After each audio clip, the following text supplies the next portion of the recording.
பரம்பரை பணக்காரங்க கூட அதிகம் ஆட்டம் போடுவதில்லை. ஆனா பாதியில் பணம் பார்த்தவர்கள் ஆட்டம் அடங்குவதே இல்லை. ஆதியிலிருந்தே பணக்காரர்களா இருந்தாலும் சரி, இல்ல பாதியில் பணம் பார்த்தவர்களா இருந்தாலும் சரி, ஒன்ன மட்டும் மறந்துடக்கூடாது.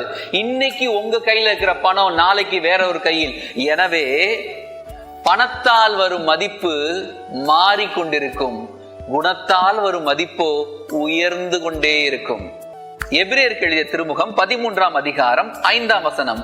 பொருள் ஆசை விலக்கி வாழுங்கள், உள்ளதே போதும் என்றிருங்கள், ஏனெனில் நான் ஒருபோதும் உன்னை கைவிட மாட்டேன், உன்னை விட்டு விலக மாட்டேன் என்று கடவுளே கூறியிருக்கிறார். எங்கள் அன்பு ஆண்டவரே, உன்னை விட்டு விலக மாட்டேன், உன்னை கைவிட மாட்டேன், உன் கூட நான் இருக்கேன் வாக்குத்தத்தத்தை எங்க வாழ்க்கையில நாங்க அனுபவிக்க உணர்ந்து கொள்வோமாக.